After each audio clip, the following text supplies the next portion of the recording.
Donner son cœur au Seigneur.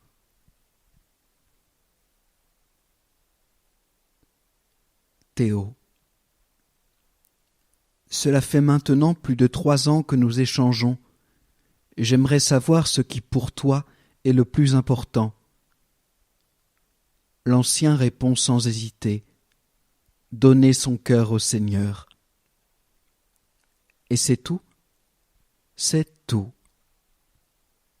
Théo garde un silence profond et habité.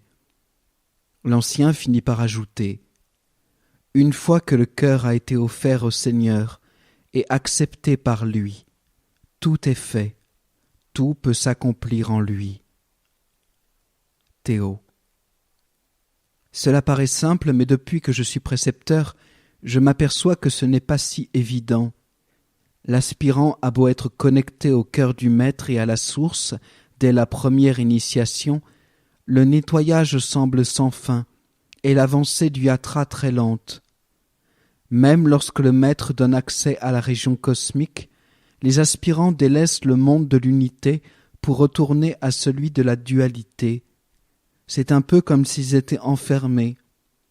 Le Seigneur leur a offert la libération de l'âme, mais ils préfèrent retourner dans leur prison. L'ancien. Peut-être, mais à partir de ce moment, la porte reste toujours ouverte, et il n'y a plus de barreaux aux fenêtres. La difficulté dans la région cosmique, dite de l'unité, c'est que pour réaliser l'union avec le Seigneur, sa guna, il nous faut lui laisser la place. C'est lui ou nous. Il ne peut pas y avoir les deux. Mais comme tu le sais déjà, Dieu est pur amour et ne s'impose jamais à nous. Théo. C'est le problème. D'une part, il y a ce fameux libre arbitre, essentiel puisque nous sommes co-créateurs avec le Seigneur, mais il nous faut aussi traverser les 11 cercles de l'ego, et ce, après avoir dépassé les 5 cercles de Maya. Rien que d'y penser, cela me paraît insurmontable. Je préfère encore le yatra et ses 10 chakras à purifier et illuminer. Combien de dizaines d'années faudra-t-il pour réaliser Dieu ? Je ne parle même pas du centre. L'ancien gentiment. N'oublie pas que Babuji a dit que 7 mois pouvaient suffire. Je sais. Lalaji a même dit qu'il suffisait de tourner la tête d'un côté puis de l'autre et que cela pouvait être achevé. Ça fait rêver. En réalité, le maître peut emmener ses disciples en les prenant dans sa matrice mentale jusqu'à la région centrale. Théo. C'est une bonne chose pour traverser ces 7 anneaux de splendeur. L'ancien. Dieu a ouvert à l'humanité une nouvelle voie d'accès à l'ultime, à lui. Cela correspondrait à ce que Babuji appelle la verticale, qui consiste à donner son cœur au Maître, au Seigneur ou à Dieu. Et cela peut être fait quelle que soit notre avancée spirituelle sur le yatra. L'ancien plonge dans le silence et Théo reconnaît le signal. Il ferme doucement les yeux et s'immerge dans l'espace de son cœur. À sa grande surprise, ce n'est plus son cœur, mais celui du Maître qui est à la place du sien. C'est une merveille, mais cela ne dure pas. Au centre du cœur parfaitement immobile du Maître, se forme un amas à la fois complexe et équilibré, grossier et subtil, qui s'élève, au bout d'un moment, dans une colonne de lumière, et se dissout en elle. Après un temps qu'il ne saurait évaluer, il se retrouve immergé dans le Seigneur. Théo voudrait y rester pour toujours. L'ancien murmure. Pour toujours dès à présent. Un long moment s'écoule avant que Théo n'ouvre doucement ses yeux emplis de lumière et de gratitude. Il ose à peine bouger de peur de rompre le charme. Il sent la grâce divine couler à flots dans son cœur. Il est émerveillé. C'est cela, donner son cœur au Seigneur ? c'est cela qu'il a accepté. Mais c'était le cœur du maître qui était à la place du mien. Que va-t-il se passer lorsque mon cœur sera de nouveau en place? Le souhaites-tu? Non, bien sûr, je voudrais qu'il en soit ainsi pour toujours. Alors qu'il en soit ainsi. Le Seigneur a totalement accepté ton cœur. Il est sien dorénavant. Vraiment? J'espère que ce n'est pas comme la dernière fois, lorsque tu m'as initié et fait parcourir tout le yatra. Je croyais que j'étais arrivé quand tu m'as expliqué qu'il me faudrait du travail pour réaliser et intégrer ce qui m'était arrivé. Quand je suis devenu précepteur, j'ai mieux compris la différence entre l'approche d'un chakra, d'une dimension ou d'une région et l'établissement de la position spirituelle. L'Ancien. Acquérir la position nous revient. L'approche est la bénédiction du maître pour l'aspirant. Théo se souvient de son expérience et approuve silencieusement.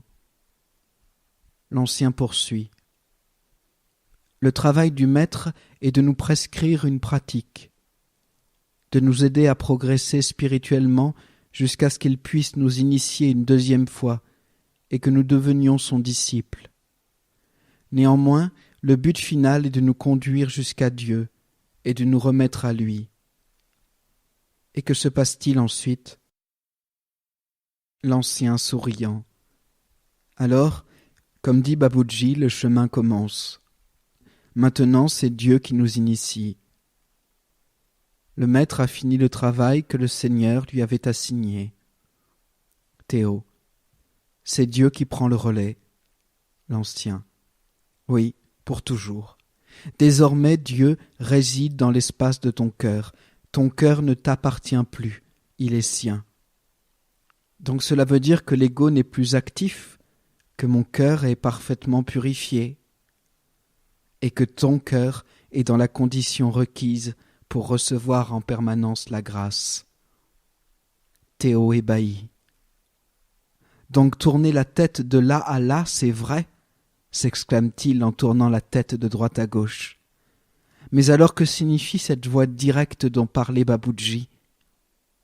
L'Ancien. Cela demande que ton âme accepte le cœur du maître, prenne la place du tien, pour que le Seigneur puisse y résider. Théo. C'est ce que Baboudji appelait donner son cœur au maître. Oui, c'est la première étape. La seconde étape est la purification totale de ton cœur, pour que le Seigneur puisse y descendre et y demeurer. J'ai toujours eu l'impression qu'il y avait en moi des obstacles inconscients et que le nettoyage des samskaras était toujours insuffisant. L'Ancien.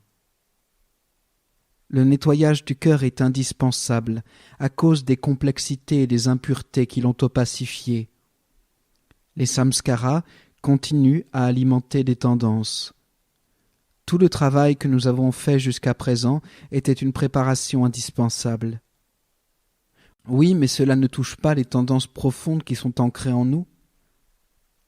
Ces tendances profondes, constitutionnelles, sont présentées au Seigneur dans le centre de ton cœur, puis elles s'élèvent dans le canal central qui monte jusqu'à lui. Les tendances sont transcendées et disparaissent en lui. Théo. J'ai senti au centre de mon cœur se former comme une masse structurée, légère et transparente, qui à un moment s'est délitée, comme si toutes ces particules s'évaporaient vers le haut, sous forme de petites bulles, jusqu'à ce qu'il n'y ait plus rien. Quelle en est la signification? L'Ancien. Les dernières tendances, celles des grandes profondeurs, étaient rassemblées au centre de ton cœur et se sont élevées en se dissolvant dans le canal du Seigneur. Est-ce un phénomène comme le nettoyage? Plutôt une transcendance, celle du Seigneur. Il s'agissait des dernières tendances qui empêchaient le Seigneur de résider en permanence dans ton cœur. pour que mon cœur devienne sien? Mais quelle était la nature de ces tendances? Je n'en ai aucune idée. Ce que je sais, c'est qu'elles ne sont plus en toi. Comment as-tu procédé?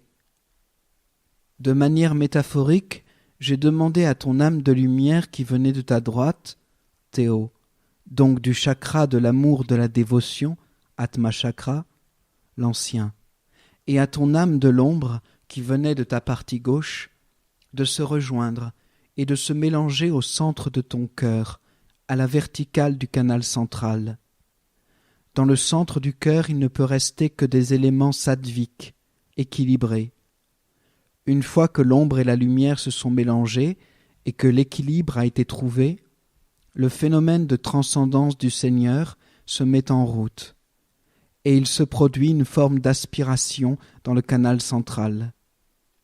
La structure ainsi formée se dissout en s'élevant vers le Seigneur, et l'espace de ton cœur retrouve sa pureté originelle.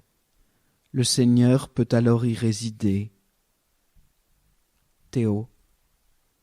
Cela a beaucoup d'implications. Je le ressens comme un lieu de retraite, une enclave en moi où je peux prendre refuge, comme Arjuna dans la Bhagavad Gita. Mon cœur devient un espace de ressourcement. L'Ancien. La source est en toi. Ton cœur est pureté, simplicité. Théo. Il devient un véritable lieu sacré, comme une ambassade de Dieu sur terre. L'Ancien. Sauf que c'est Dieu lui-même qui y demeure. Il peut guider ta vie, ton évolution spirituelle. Théo, surpris. Je croyais le but atteint. Que peut-on espérer de mieux? Rien. Tu as parfaitement raison, mais crois-tu être au point? Avoir atteint la perfection humaine et divine? Théo s'esclaffe. Loin de là. Théo se tait et paraît songeur. Mais qu'en est-il du cœur du Maître, qui pour un moment s'est substitué au mien? Le Seigneur a besoin d'être incarné en ceux qui lui ont déjà donné leur cœur depuis longtemps, pour mettre en route ce qui est aussi appelé la voie du Seigneur. Pour que la mutation se fasse, il faut que le cœur utilisé ait une pureté identique à celle du Seigneur. Théo. Donc pour que le Seigneur vienne, il faut que le Seigneur soit déjà là. Tu te souviens, Dieu se cherche lui-même en nous. Théo. Et il se trouve. L'Ancien. Le Seigneur utilise un cœur qui a déjà été transformé par lui et le substitue, le temps de l'opération, au cœur du disciple. Théo. Cela fait penser à une transplantation cardiaque, en plus doux et en plus subtil. L'Ancien. Tout se fait à partir de l'amour, sans aucune crainte, dans un acte d'acceptation totale de l'âme de la personne concernée. Dieu ne peut descendre que dans un cœur où réside une pureté parfaite. C'est pour cela qu'il utilise le cœur d'un être réalisé, qui s'est totalement uni à lui. Et lorsque c'est fait, l'initiateur retire son cœur, permet aux parties d'ombre et de lumière de l'âme de retourner à leur place initiale. Mais surtout, le cœur de l'initié est devenu celui du Seigneur. Théo. Et le travail est fini. L'Ancien. Quand le Seigneur a fini l'initiation de l'âme du bien-aimé. Théo le coupe. C'est là que tu me dis que le travail commence? L'Ancien poursuit. Dieu est en place, à sa juste place, celle qu'il aurait toujours dû avoir. À ce moment-là, nous sommes en mesure de participer pleinement à sa création et de contribuer à l'évolution de celle-ci. C'est à ce moment que nous devenons réellement co-créateurs avec lui? Oui. Et c'est la raison pour laquelle notre évolution se poursuit sur tous les plans de l'être. Tu veux dire dans toutes les dimensions, qu'elles soient grossières, subtiles ou causales? Et plus encore. D'une manière imagée, il y a 3 évolutions qui se poursuivent en nous. Il y a l'évolution dans la sphère de la manifestation, Maya, dans laquelle nous participons avec tous nos frères et sœurs par la trame divine, c'est-à-dire toutes les connexions des uns avec les autres, mais également avec tout ce qui existe d'animé et d'inanimé. Il y a aussi notre évolution cosmique, en accord harmonieux avec les esprits, les grands êtres qui y demeurent. Advient aussi cette évolution divine qui se fait habituellement par le maître spirituel. Aujourd'hui, c'est par Dieu lui-même que cela a eu lieu. Il a ouvert une nouvelle voie d'évolution directe pour l'humanité. C'est une bénédiction, une immense grâce. Théo. Je suis tout aussi émerveillé. Les cœurs dédiés au Seigneur vont pouvoir directement recevoir sa grâce. Et je ne peux qu'imaginer ce que cela peut donner. L'Ancien. Dadji a dit qu'une transmission valait 1000 méditations et une grâce valait 1000 transmissions. Les 2 amis se taisent, émerveillés et subjugués par ces prodigieuses perspectives d'évolution de l'humanité.